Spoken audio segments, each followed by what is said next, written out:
Many of us are going to be out at the lake this summer or maybe at a backyard barbecue, but we do have to remember that emergency situations can arise in an instant and we need to be prepared. So today we have Chris Hintz with Fargo Public Schools here with us to talk about some of those emergency situations and what we can do to help. Right. So today I'm going to talk about choking.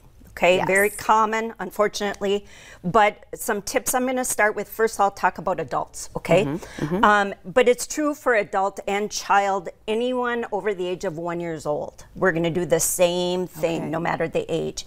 Infants are different, okay? So with adults, if somebody swallows wrong and they're coughing, you leave them alone. You don't do anything because they're getting air. In order to cough, you have air. You don't leave them alone, say, I'm right here, keep coughing, okay? What we look for when somebody has totally occluded their airway is if they cannot talk, they cannot cough, they cannot do anything, and usually their eyes are pretty wild. Yes. You know, because it's a panic situation. And they often do this, I tell my students, not so much like it's the universal choking sign, but they have to tell you, like, here's the problem, okay? Right. So that's when we need to act, okay? And we run up and we say, are you choking? You know, they're gonna say yes, okay? I'm gonna show you on the mannequin the landmark, okay, and how to go about doing this. It's layman's term, or commonly known as the Heimlich maneuver. Yes. American Heart calls it the abdominal thrust. It's the same thing, okay? So what you want to do, and you can do this on yourself, so you can do it with me, is I want you to make a fist with one of your hands. I like to say make it a little E, okay? Yes. So you don't want your thumb sticking out. You want it flat, okay? Here's your little E.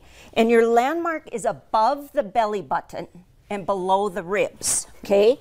So put that flat E above your belly button and put your other hand on top, okay? And don't do it hard to yourself because you will feel it.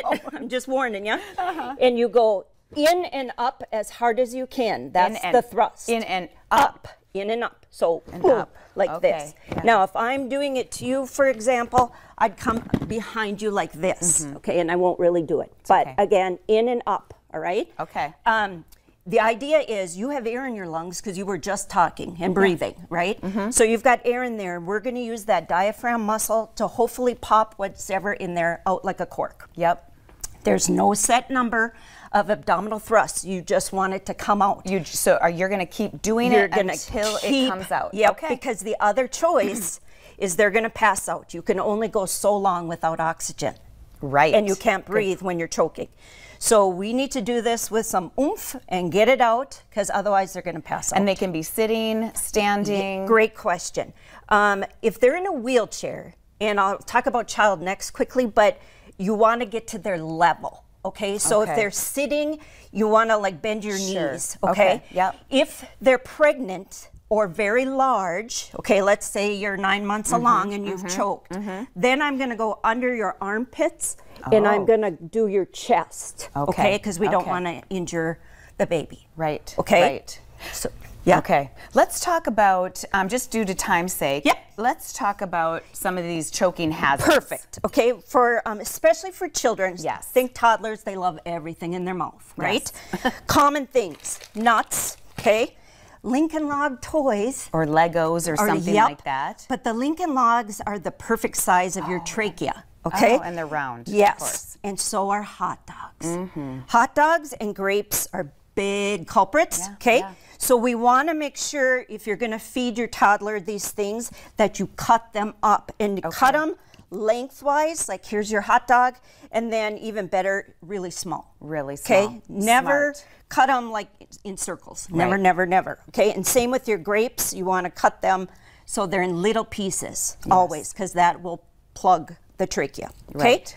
So, yeah, just be very careful of what they do. And you know, I mean, children, I mean, more or less, it's going to be the same, but you would get down to their level. Correct. Is that the situation? Yep. So you may have to kneel. Kneel down, depending on the size of the child. Okay. But you're still going to find that belly button, and you're still going to do that abdominal thrust. Okay. And you know, and Chris, You do have a very personal story when it comes to life-saving techniques and so forth. Can you share that? Sure. When I was 15, my father worked at a grain elevator right next to our house. And I always knew, because he was a heavy smoker and heavy-set man, that things weren't going to be good. But anyway, he did have a heart attack on his way to work. And I witnessed the whole thing. And witnessed, because we were a small town, so by the time the ambulance came, it really was too late. And so ever since then, I've been very passionate about teaching others how to help and not feel helpless like I did. And that's very important to know too. And we all could go through something like that at some point in time. Correct. So thank you very much, Chris, for being with us again. Absolutely. I appreciate the time. Absolutely. Don't go anywhere. We will be right back.